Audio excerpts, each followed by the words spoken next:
Bem-vindos ao GV9. Todas as vezes que nós ouvimos falar sobre o assunto distribuição de renda, nós logo associamos a algum programa social ou algum discurso político. Então, antes de eu continuar, eu quero deixar uma coisa bem clara. Eu não tenho nenhuma relação com nenhum partido político, não tenho a menor intenção de me candidatar a um cargo político, nem muito menos apoiar nenhum candidato aqui usando esse canal. É bem verdade que o projeto Geração de Valor, ele é um projeto social. Um projeto que tem como objetivo compartilhar conteúdo, compartilhar conhecimento através das mídias sociais, como o YouTube, como você está assistindo aqui, mas além do YouTube nós temos também o Twitter e também o Facebook. Mas a grande pergunta que fica no ar é o que empreendedorismo tem a ver com distribuição de renda?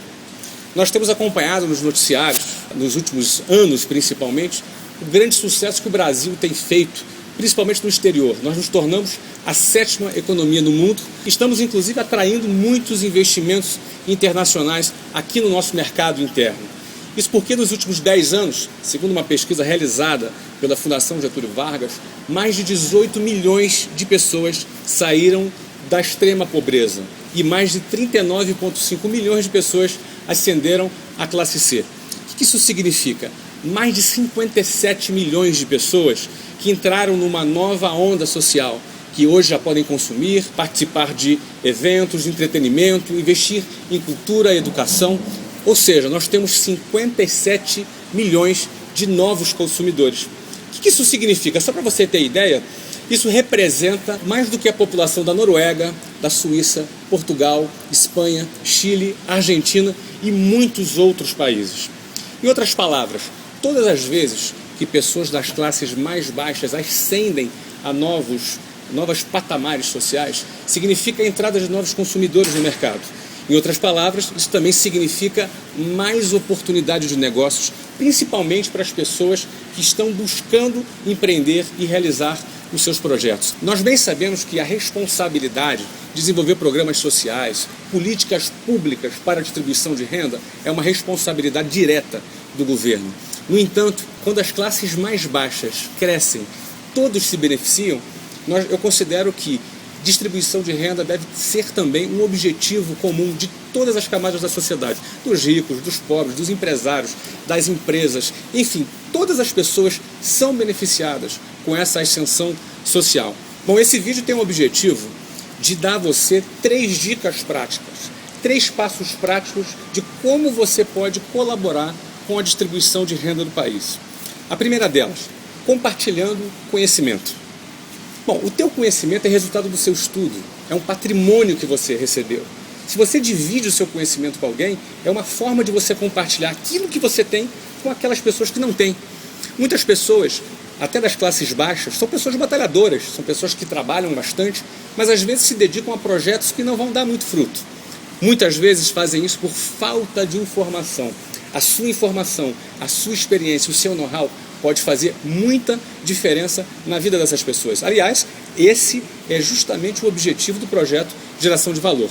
A frase que eu costumo usar é que melhor do que dar o peixe é dar a vara de pescar e ensinar a pessoa a pescar. Ou seja, a primeira forma que você pode ter de ajudar a distribuir renda no Brasil é compartilhando conhecimento. A segunda forma que você pode ajudar a distribuir renda no Brasil é empreendendo, abrindo uma empresa, criando o seu projeto. As micro e pequenas empresas no Brasil são responsáveis pela grande maioria dos empregos do nosso país. Ou seja, todas as vezes que você resolve empreender, você está distribuindo renda, porque você está investindo num projeto, gerando emprego, gerando riqueza para o país através de impostos e também através de oportunidades para pessoas em seu negócio.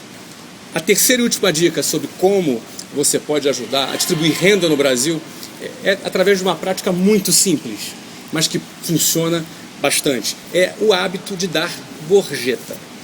Ou seja, quando você dá uma gorjeta para alguém, você está não só entregando simplesmente o dinheiro para uma pessoa, isso é uma atitude de reconhecer o trabalho da pessoa. Por exemplo, você vai num restaurante e você paga 10% de serviço. Nos Estados Unidos, por exemplo, é entre 15% e 20% essa mesma taxa de serviço. Agora, para pensar comigo. Se um frentista de um posto de gasolina, depois de um dia inteiro de trabalho, ele atendeu mais de 200 clientes, se ele recebeu 50 centavos de cada cliente, como reconhecimento pelo trabalho dele, ele vai ter acumulado R$100 no final daquele dia. Ou seja, no final de um mês, esse frentista pode ter recebido quase R$3.000. Muito mais do que um salário de um frentista. Agora, vamos supor que isso fosse uma realidade. O que esse frentista faria com esse dinheiro? Com certeza, ele daria mais acesso à educação para sua família, teria mais acesso à saúde, ele teria mais acesso a consumir, ou seja, esse frentista representaria um consumidor a mais no mercado. Agora imagine todos os frentistas, todos os garçons, todas as manicures, todas as pessoas que prestam serviço para você sendo reconhecido por você e por todas as pessoas. Ou seja, vamos imaginar uma onda, vamos imaginar uma cultura de dar gorjeta. Milhões e milhões e milhões de reais seriam injetados na nossa economia, que representaria novos consumidores e mais crescimento para todo mundo e mais crescimento para o nosso país. Eu acabei de dar 3 dicas práticas de como nós podemos ajudar o governo na sua tarefa de distribuir renda em nosso país. Esse é o nosso objetivo aqui do Geração de Valor: te inspirar, te encorajar e te desafiar, acima de tudo, colocar esses conceitos em prática. É isso aí, pessoal. Até a próxima.